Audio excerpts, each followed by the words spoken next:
Пътеките.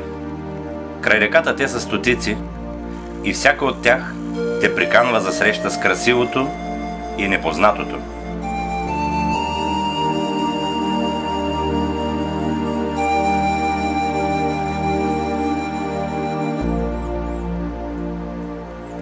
Днес за пореден път съм техен пленник и краката ми сами поемат сред аромата на див джожен и свежа зеленина.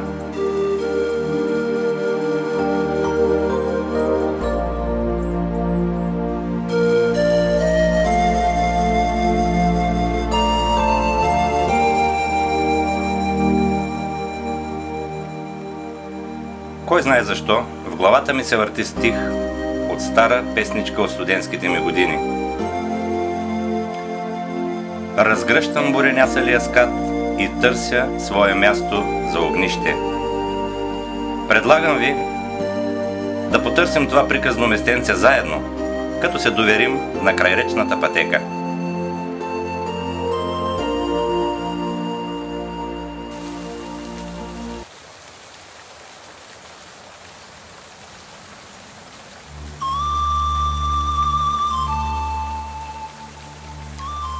Първото място, до което достигаме, е Гърбавата чешма. Тя е природен феномен, роден от целувката на водата с варовика.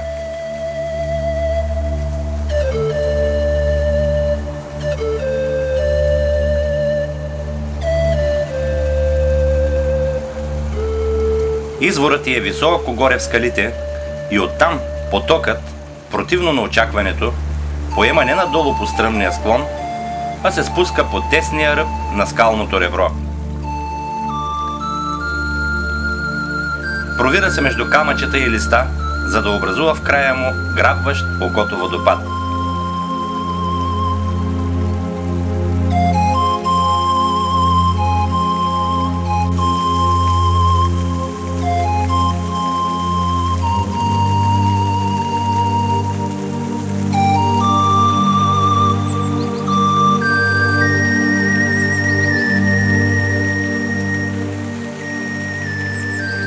Необяснимата прищявка на природата е превърнала чешмата и поляната до нея в любимо място за разходки, за пикници и отдих.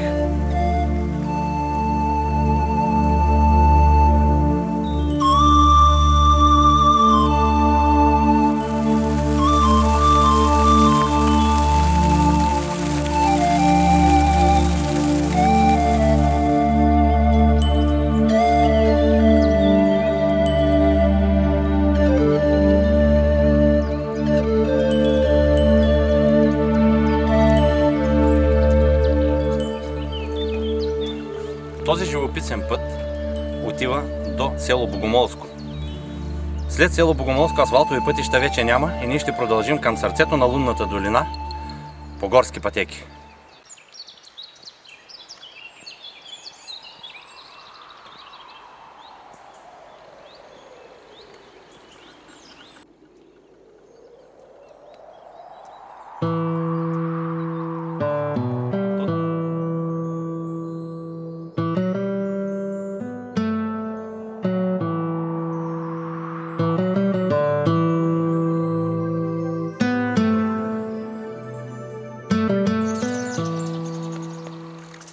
Намираме се в сърцето на лунната долина, както е нарекал Ангел Каралийчев преди време.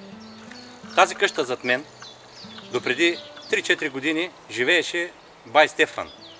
Един самотник, един особняк, който канеше гости и ги приемаше в тези две беседки, които са в двора на къщата.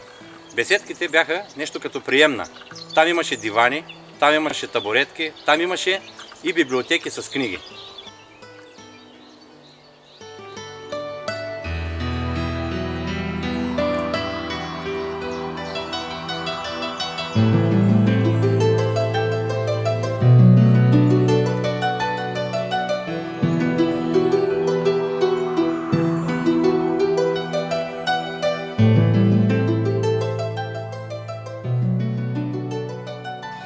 Това е беседката на бай Стефан в клоните на Големия орех. Тук преди доста години той ни посрещна. Седеше точно ето тук на входа на беседката. и ни изнесе една беседа за околностите на село Рибарци.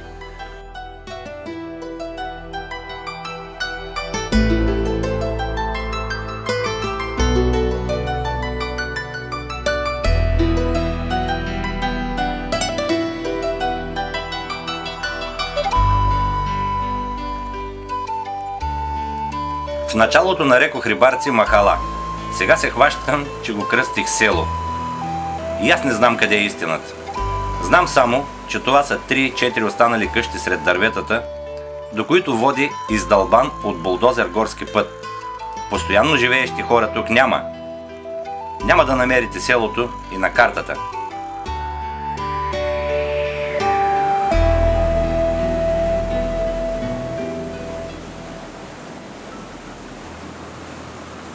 Като пристан в гората е.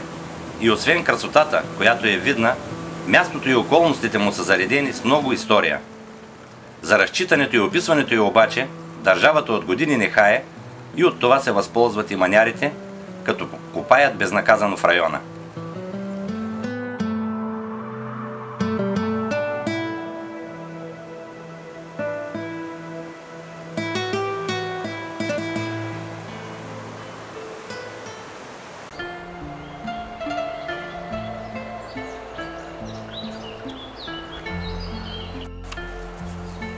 Тук не се е разминало без набезите на иманярите. Ето това местенце, в което съм влезнал, явно е разкопавано скоро от иманяри.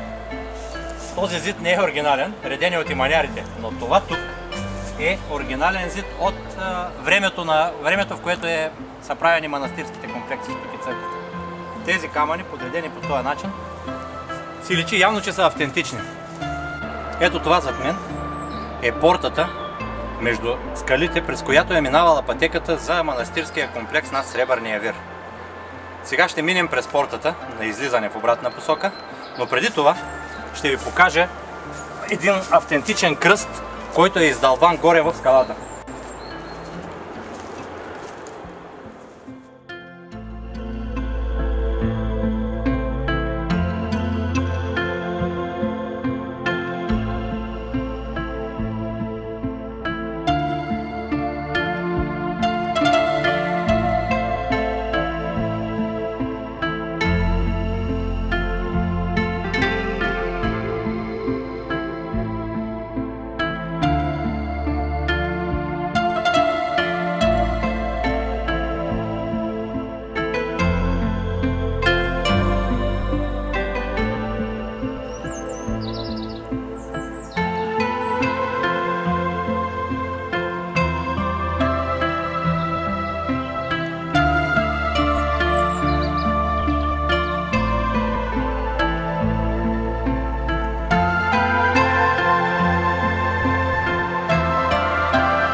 Гледката от ръба на портата е страховита. Каньонът в краката ни е прорязал дълбоко планината. От тук реката прави няколко резки завоя и поема на север, към Янтра и Дунав.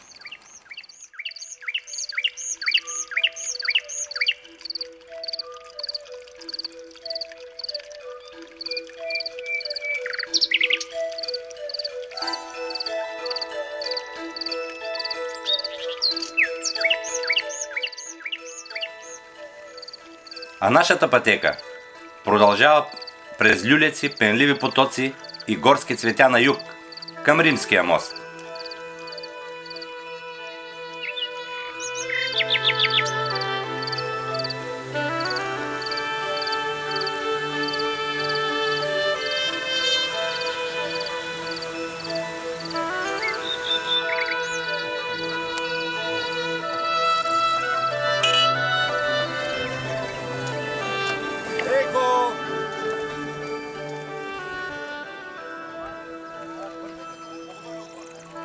Ако някой ви каже, че в сърцето на Балкана не може да се хване нещо на автостоп, просто не му вярвайте.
Римският мост е безспорният фаворит по известност в района.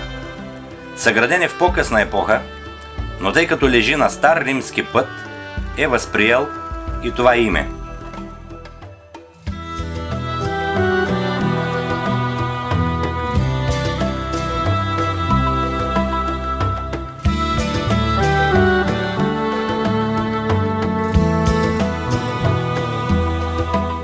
С внушителната си осанка и със здравината си, мостът е нещо като паметник на гения и сръчността на древните майстори.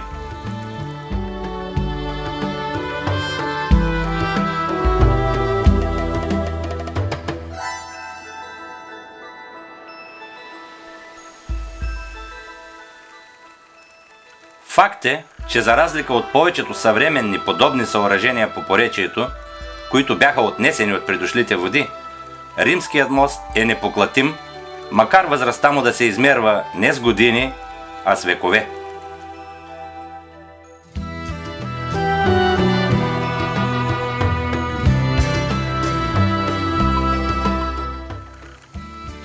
Тук приключва днешният ни преход, но неизвървяните пътеки остават.